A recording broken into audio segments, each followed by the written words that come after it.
Hai, Assalamualaikum warahmatullahi wabarakatuh. Apa kabar semua? Semoga hari ini dalam keadaan sehat dan tetap semangat belajar. Hari ini bersama Bu Rahma kita akan belajar IPA Biologi tentang materi genetik pada pewarisan sifat. Bagaimana? Sudah siap belajar? Yuk kita mulai saja. Apakah setiap hari kalian bercermin untuk merepotkan diri?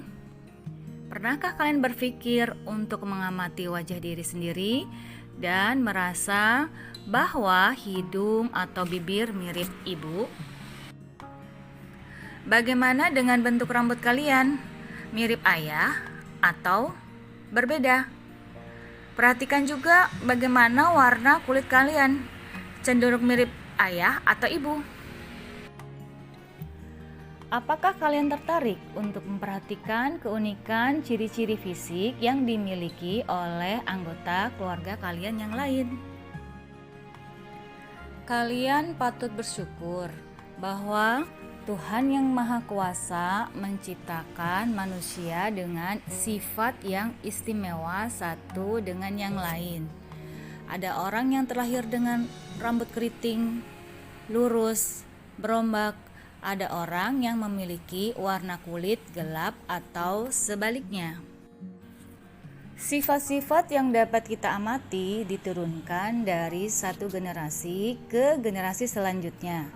Perpindahan sifat dari satu generasi ke generasi ini dinamakan penurunan sifat atau yang sering disebut dengan hereditas. Bersama-sama dengan sifat bawaan yang sama ada juga variasi, di mana keturunan memiliki penampilan yang sedikit berbeda dari orang tuanya. Menurut kalian, apa yang mengendalikan sifat-sifat tersebut?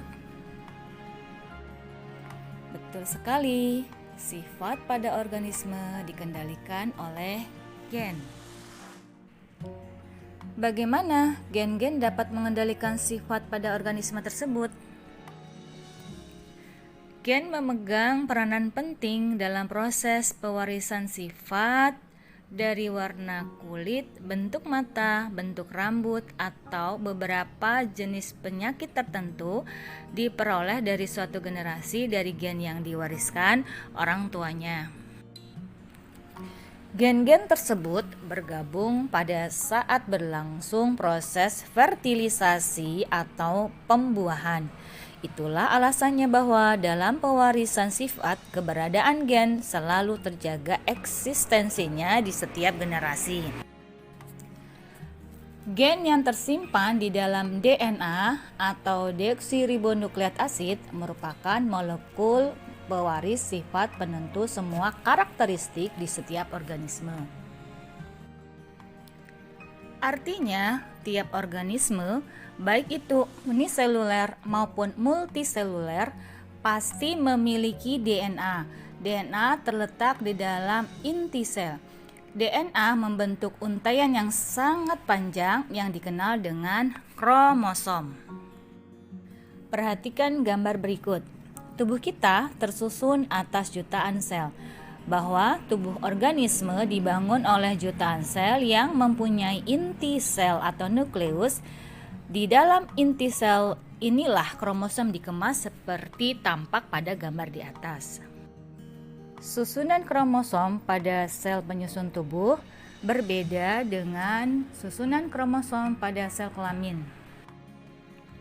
Kromosom pada sel tubuh susunannya berpasangan, sehingga disebut diploid atau 2N. Sedangkan susunan kromosom pada sel kelamin tidak berpasangan dan disebut haploid atau N. Kromosom sel kelamin jumlahnya setengah dari kromosom sel tubuh. Perhatikan gambar kromosom manusia berikut. Jumlah kromosom yang dimiliki oleh manusia adalah 23 pasang. Pada keadaan diploid, jumlah kromosomnya adalah 23 kali 2 sama dengan 46 buah kromosom. Kromosom nomor 1 sampai nomor 22 disebut dengan autosom atau kromosom tubuh. Sedangkan kromosom ke-23 disebut dengan gonosom atau kromosom kelamin. Kromosom inilah yang membedakan jenis kelamin pada manusia. Penulisan kromosom kelamin atau gonosom laki-laki ditulis dengan pasangan huruf XY dan untuk perempuan ditulis dengan pasangan huruf XX.